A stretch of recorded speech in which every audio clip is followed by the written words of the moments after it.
La parola ora al professor Marco Mucciarelli, che è docente di sismologia applicata presso l'Università della Basilicata e ci parla di input sismico da risposta sismica locale, dai vantaggi teorici ai 3 casi pratici. Mi scuso un attimo perché proprio stamattina mi è arrivato un dato, ma ci tenevo a farvelo vedere, quindi ho modificato la presentazione prima. Intanto che carico la presentazione, prospero 2 parole agganciandomi a quello che ha detto Dario in conclusione, cioè il problema di come cominciamo gli amministratori locali a intervenire su una cosa del genere. Allora direi che ci sono 2 vie possibili, una è etica e una è economica.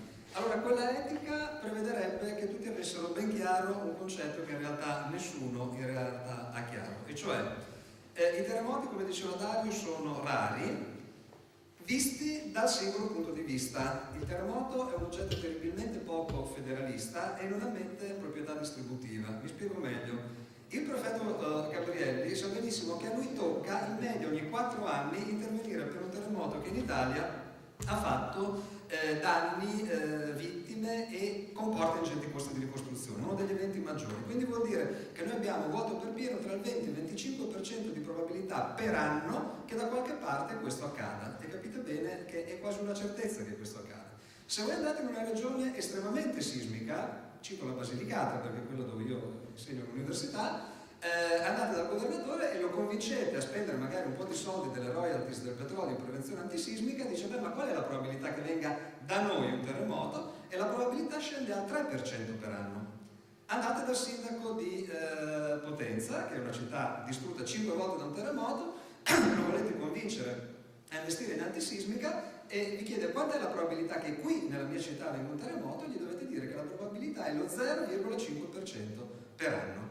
Allora lui vi guarda e vi dice: beh, capiterà a qualcun altro, no? Allora in questa lotteria dove qualcuno perde, ma sicuramente un altro non sono io, o capiamo che poi alla fine dobbiamo trovare tutti quanti le risorse per ricostruire, e quindi ogni casa costruita meglio in qualsiasi parte d'Italia è un beneficio per la comunità, o altrimenti il problema ce lo ritroveremo ogni volta che viene un terremoto. Questo naturalmente non accade, un po' perché l'Italia è un paese dove l'etica non alberga propriamente tanto di casa, e un po' perché gli amministratori locali la capiscono diversamente. Adesso c'è la sequenza del Pollino che dà molto da fare. Credo che proprio domenica, a conclusione della campagna Non Rischio, il prefetto Gabrielli ha chiesto al sindaco del comune di Rotonda: mi fa vedere il piano di protezione civile prima di chiedere aiuto a livello nazionale. Bene, quello che non si dice o non si legge sui giornali è che quella zona è stata colpita da un terremoto, è stato l'ultimo terremoto, quello del 1998, per il quale c'è stato un piano di ricostruzione nazionale con fondi che venivano dati, come era stato fatto per Umbria e Marche, in maniera proporzionale all'eventuale amplificazione di sito. Allora c'era il coefficiente fondazionale da 1 a 1,4, per chi si ricorda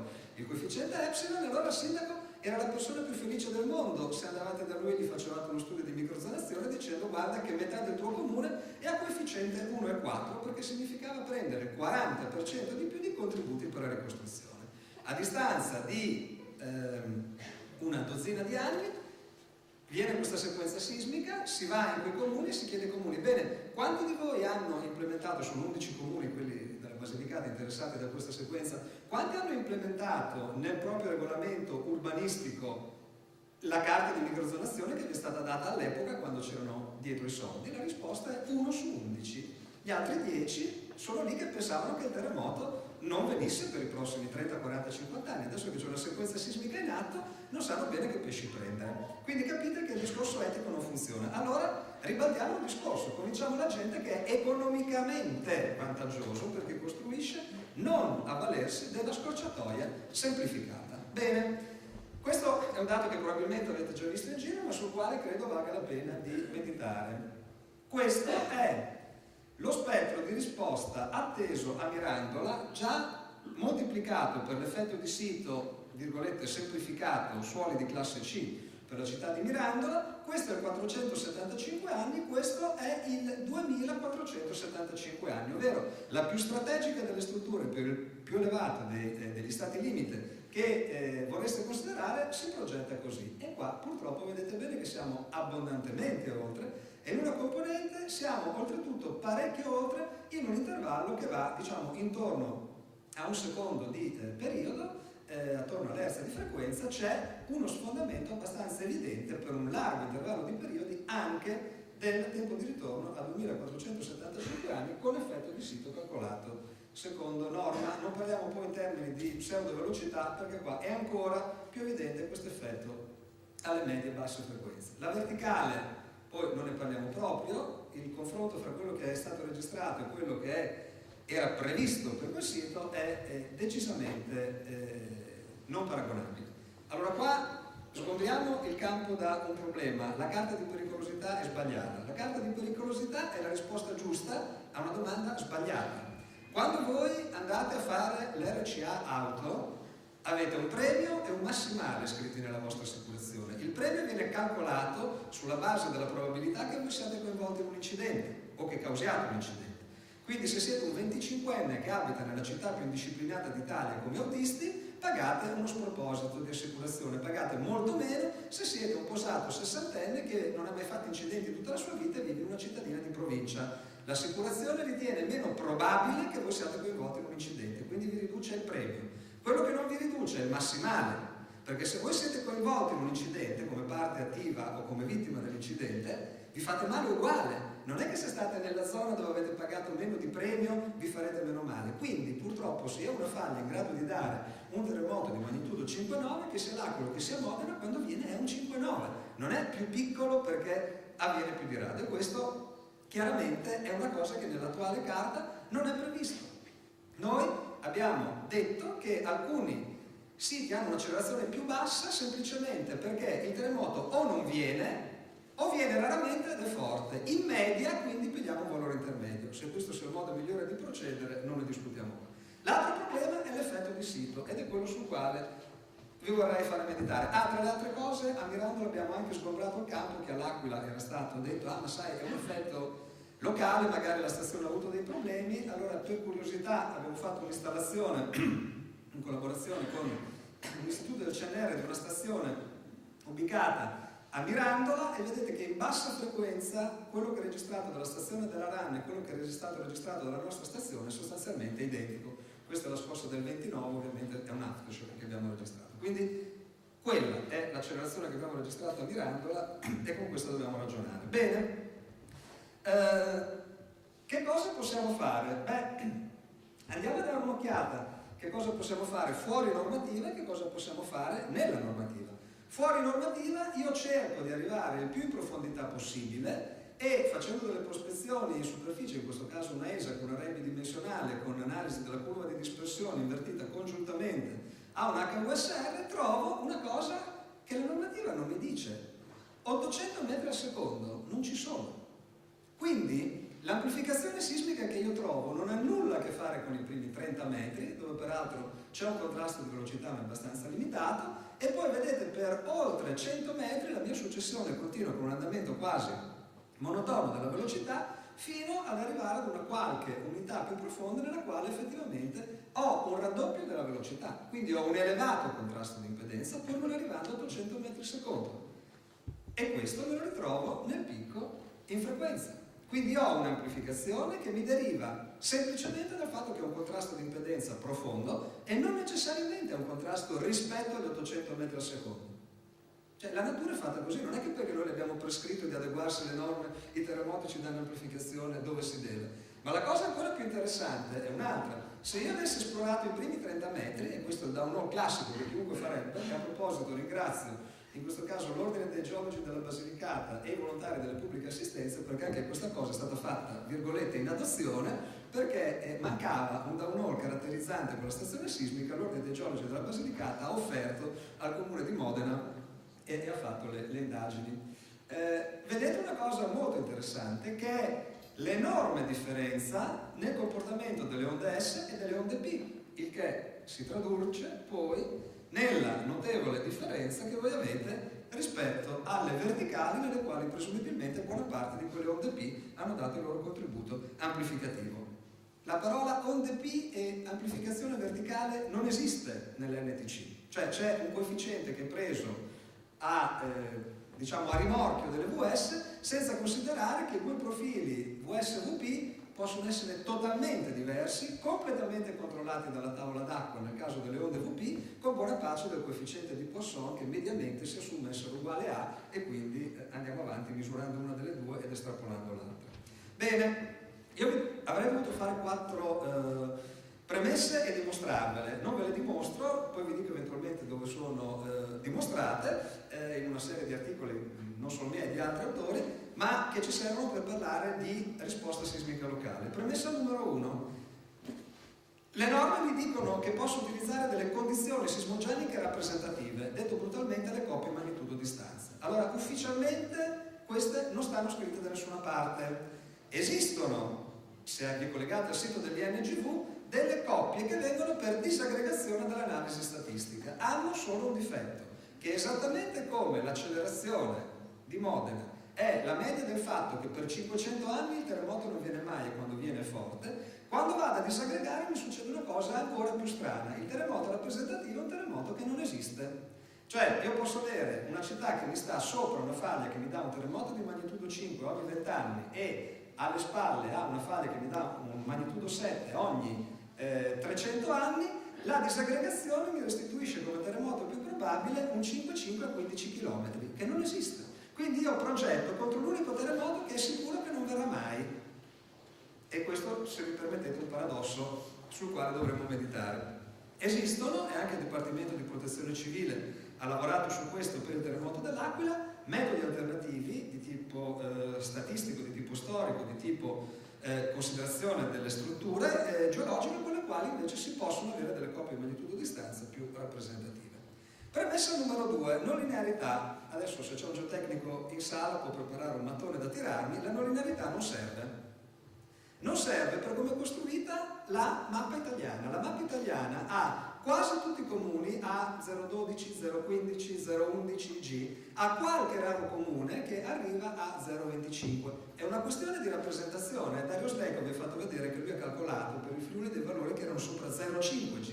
Però la norma è quella. Allora, se io prendo la norma, glielo mando secondo voi un terreno non linearità a 0,1 G? Io dico di no. Per cui io vi faccio spendere uno sfracello di soldi per fare delle analisi che non vi servono a niente. Alla fine, dopo aver speso soldi per sondaggi, prove certificate, naturalmente, certificate il fatto che avete una riduzione, se vi va bene, del 5% sull'ampiezza e del 2% sulla frequenza. Perché questo succede se voi pigliate un codice di calcolo monodimensionale e mettete in input 0,1, 0,15 G. Di fatto la non linearità non si esplica, inizia a lavorare pesantemente quando il valore è più alto.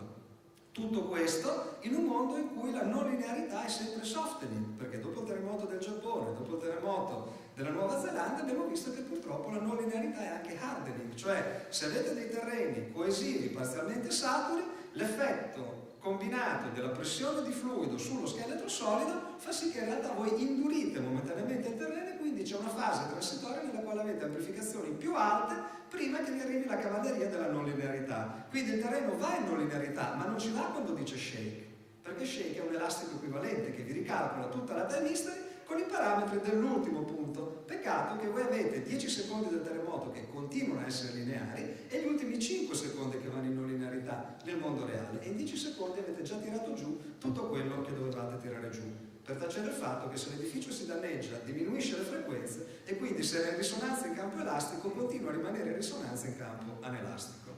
Premessa 3. Io speravo che di questa cosa ve ne parlassi Silvia, ma mi hanno detto che ha cambiato l'intervento rispetto a quello che era scritto. Purtroppo esistono pochissime persone che si possono permettere il lusso di fare lungo la stessa verticale 10 prove di non linearità o di fare 15 downhole in un campo da calcio. Prevalentemente sono solo le industrie nucleari che fanno questa cosa. Ci sono 2 esperimenti di questo tipo che sono l'Ignition Facility di Los Alamos negli Stati Uniti e l'equivalente europeo Karadash in Francia per le centrali a fusione, dove si vede che il downhole è una misura rigorosamente puntuale. Vi spostate di 50 metri e potete avere delle variazioni del 25, 30 o non si sa quanto per cento. Quindi sono incertezze su incertezze di cui dobbiamo tenere conto. Premessa numero 4, e anche su questo scusate sono tranchant ma non ho il tempo per entrare nei dettagli, l'amplificazione topografica, parentesi, se esiste, non è sicuramente quella della norma semplificata per classi.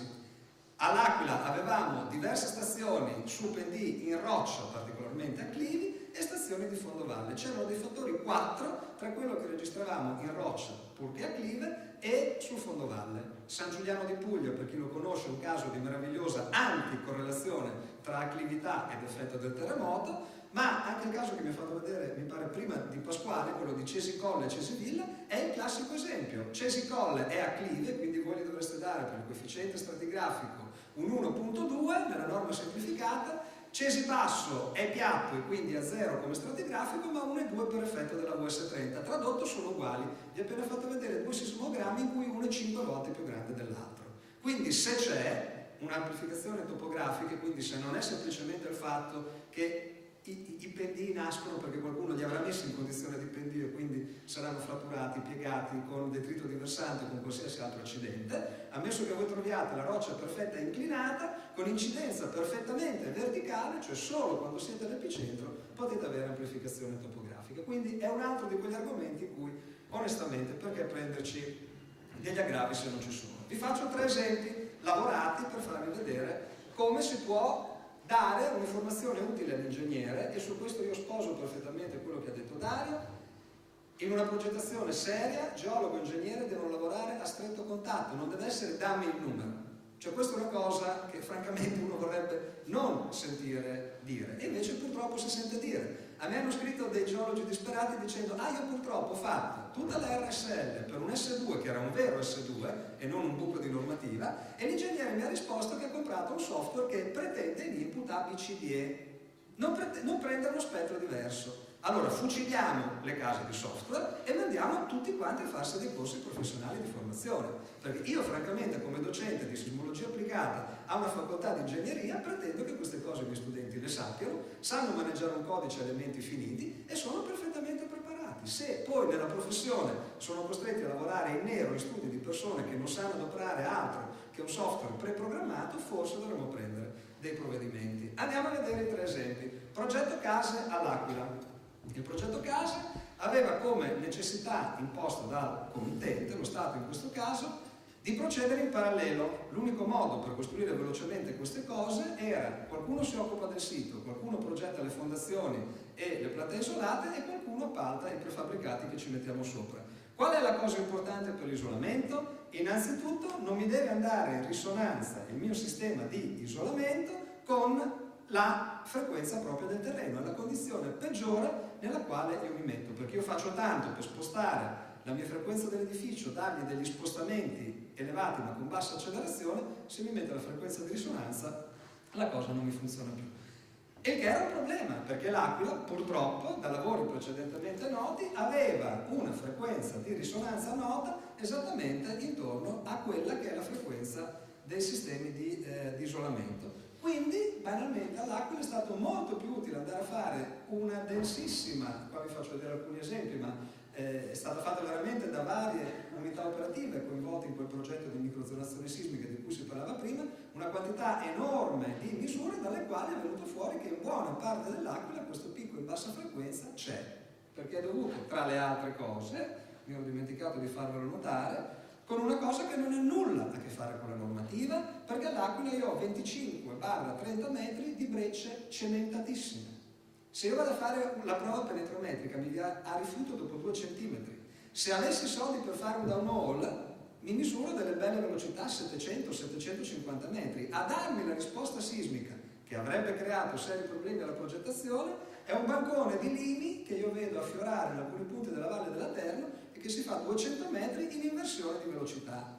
Tra parentesi, se c'è un'inversione di velocità, la famosa dicitura della norma con graduale miglioramento delle proprietà con la profondità chiaramente non trova applicazione, però qualcuno sostiene che anche queste cose vadano fatte in questo modo. Lì poi c'è un'altra serie di problemi dove banalmente andando a fare misure fitte di rumore vi rendete conto che a breve distanza in un'area che era stata oltretutto pensata come possibile insediamento ci sono dei bruschi salti nella frequenza, si fanno un po' di tomografie e si vede che effettivamente c'è anche una differenza del livello di substrato, perché questo è uno dei display della faglia del pettino e quindi non è esattamente un posto dove vorremmo andare a costruire. Vado velocemente.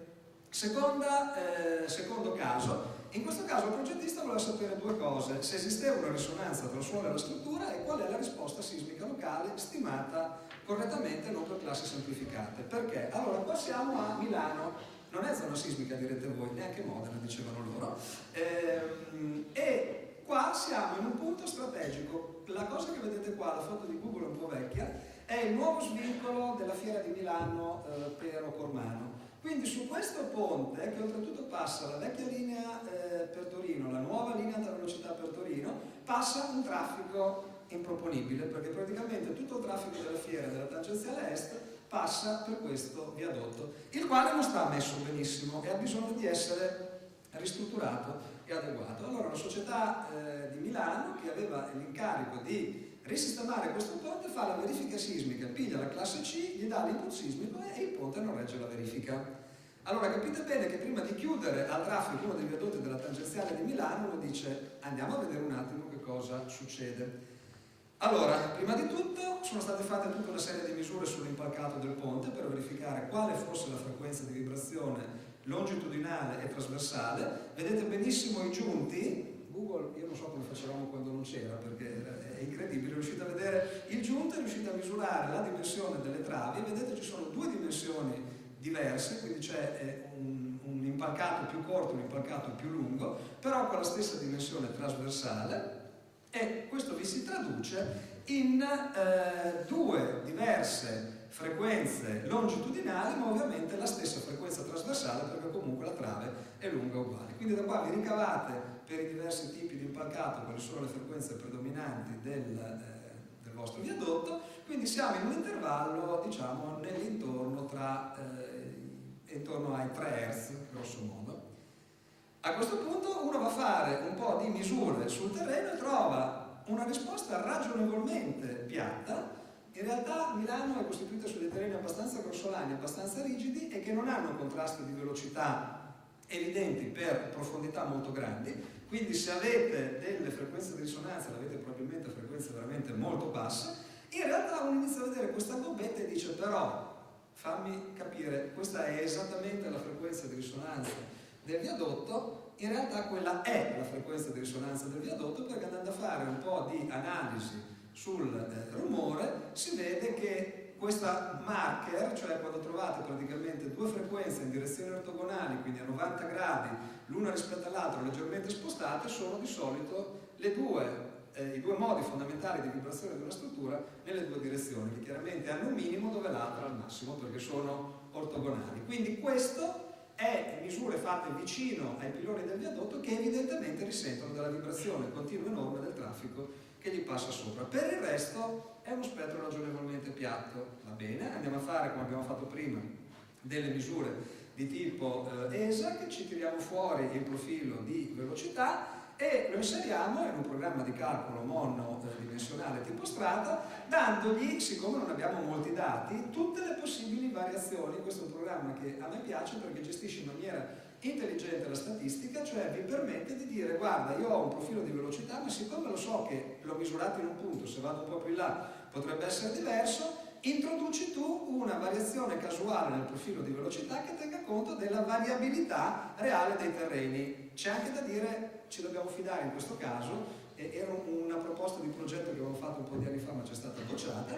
In Italia non c'è uno studio analogo, nonostante abbiamo parecchi dati. Negli Stati Uniti invece l'hanno fatto, hanno preso migliaia di downhole fatte su vari tipi di terreni e hanno detto qual è la variabilità che io trovo tra un metro e un metro successivo. Tutto questo il programma ve lo gestisce, vi restituisce una famiglia di spettri dei quali voi potete prendervi la media, la mediana, l'85 percentile, quello che volete, ovviamente pigliando uno spettro di partenza compatibile con la classificazione sismica, eccetera. Morale della favola, questo è quello che mi prescriverebbero le normative, questo è quello che viene fuori dalla mia risposta sismica locale come rapporto di amplificazione tra un suolo rigido e il suolo, che in questo caso sarebbe stato di tipo B. Quindi questo sostanzialmente vi autorizzerebbe a prendere dei valori decisamente più bassi, ma anche accontentandosi del massimo che la normativa concede in diminuzione, alla fine il ponte supera le verifiche. In questo caso utilizzare la risposta sismica locale va a vantaggio di realizzazione economica, quindi c'è un guadagno economico nella utilizzarla. Quindi non ci sono risonanze sulla struttura, l'amplificazione RSL è al di sotto di quella di norma e quindi posso progettare la mia struttura, o meglio verificarla in questo caso con questi valori. Altro caso, qua diciamo la richiesta del committente è stato quello di non dare dettagli sul sito, e quindi passo molto velocemente perché qualcuno se no la riconosce. Era una diga, vicino alla diga c'è una faglia e dopo il terremoto dell'Aquila è stata imposta questa diga, ma adesso viene imposto a tutte le dighe in quanto strutture strategiche di sottostare a una verifica di normativa che, sta scritto nella proposta elaborata dal Ministero dei Lavori Pubblici, non viene fatta prendendo solo il valore che viene dalla mappa di pericolosità, ma viene fatta considerando uno scenario nel quale uno deve dire qual è la faglia più vicina che può dare il terremoto più forte. Il ragionamento qual è?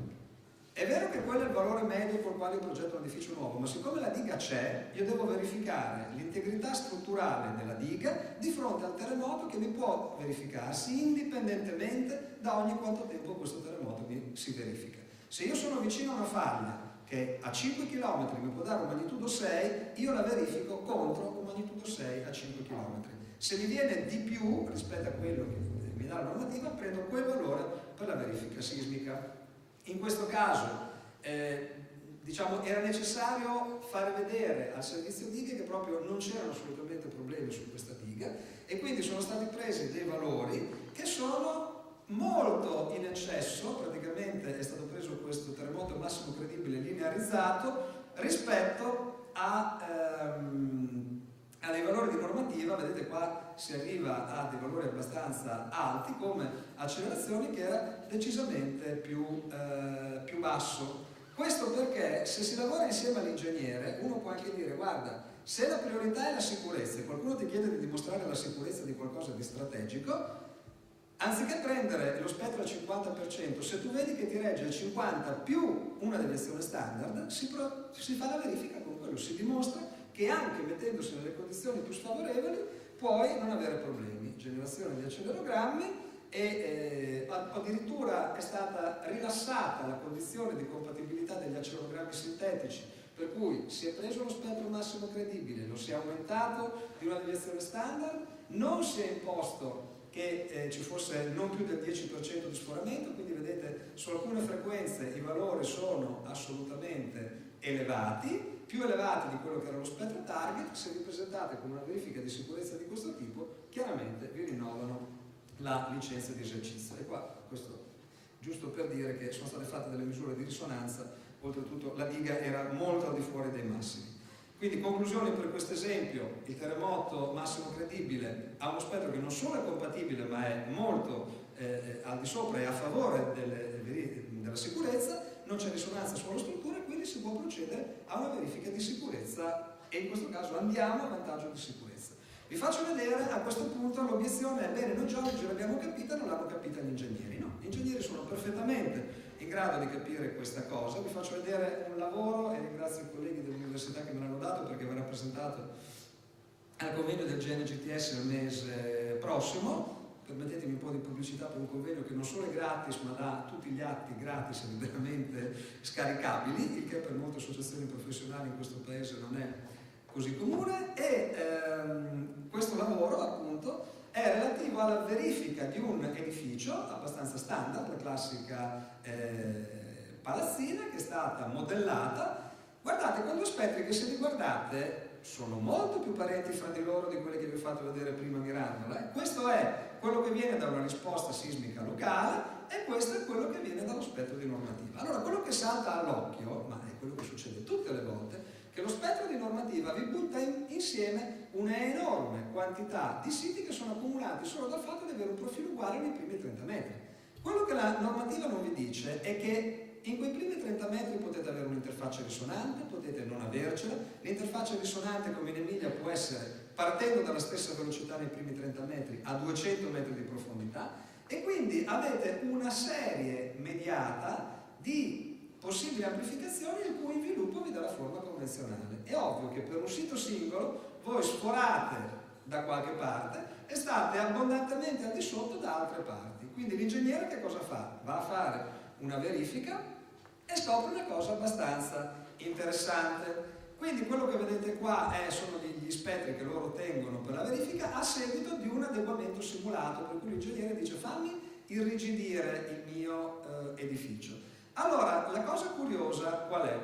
Siccome io ho irrigidito l'edificio, praticamente rispetto alla sua frequenza prima, ho portato il mio edificio a una frequenza più alta, quindi a un periodo più piccolo. Quindi questo è l'anti-intervento e questo è il post-intervento. Allora, succede una cosa curiosa, che mentre io prima dell'intervento avevo un edificio che tutto sommato alla sua frequenza, cioè così come sta, si prende un'accelerazione che è ragionevolmente piccola. Se io lo irrigidisco male e faccio un intervento, paradossalmente rischio di portarlo in una zona dove lo spettro è più alto e dove lui non supererebbe la normativa con l'adeguamento. Quindi io posso utilizzare una strategia di adeguamento più intelligente, e in questo caso geologo e progettista possono lavorare insieme, per cui io voglio migliorare la qualità dell'edificio, ma non voglio cambiargli la frequenza in modo da mandarlo in pasto esattamente alla frequenza di risonanza del suolo, che è quella che mi causa i maggiori guai. Quindi vedete che progettare con la risposta sismica locale o si traduce in un risparmio economico o in un vantaggio a favore di sicurezza. Cioè non c'è un motivo ragionevole per cui uno vi deve dire no, la normativa semplificata è meglio. La normativa semplificata, al di là del fatto che molto probabilmente non funziona, e qui potremmo aprire un dibattito annoso sulla VS 30, è un qualcosa di pericoloso per la sicurezza e svantaggioso da un punto di vista economico. Il problema è come facciamo a convincere il committente, come facciamo a convincere gli enti di controllo che bisogna fare così, perché ancora si trovano geni civili, e genio è una parola grossa in questo caso, che vi dicono ah no, ma non mi hai portato la classe di suolo, io questa cosa qua non la capisco e non te la provo. Quindi si procede al licenziamento immediato del geometra e del genio civile. Se non la capisce, metteteci qualcuno che la capisca.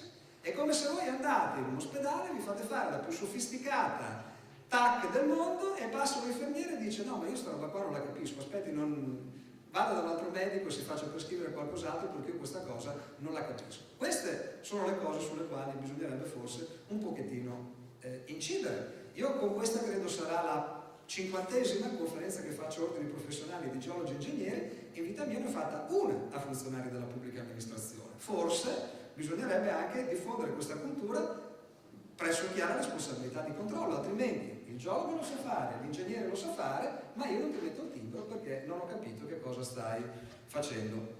Allora, un po' di indirizzi utili. Qualcuno diceva prima la cosa non è diffusa nella pratica professionale.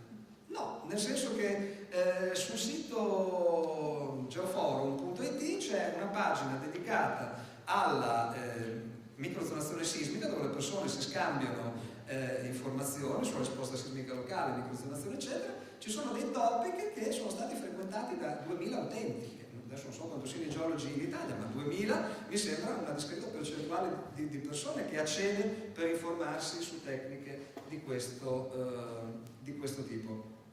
Lasciate le slide a disposizione così non stiamo a leggere di tutti i siti, perché tutto il software che vi ho fatto vedere ha una caratteristica, è rigorosamente gratuito, quindi ci sono degli ottimi software di modellazione, di processamento dati e quant'altro che sono totalmente gratis. E così come pure gratis è una cosa nella quale ci stanno scritte le dimostrazioni della maggior parte delle cose che non abbiamo fatto in tempo a fare. Esiste un progetto PRIN che si chiama Stessa, che sta per in inglese tecniche semplificate per la stima di sito. Se vi collegate trovate parecchi materiali, parecchi articoli, e vi trovate anche un libro in formato PDF che per gli amanti del cartaceo si paga, per gli amanti del PDF si scarica gratuitamente, dove questo progetto PRIN del MIUR ha raccolto tutta una serie di esperienze, ma soprattutto, e questo ci tengo a dirlo, che io sappia, il primo libro che è diviso in due. Nella prima parte i soliti grossi esperti parlano di tecniche delle quali la metà non uscirà mai dal laboratorio,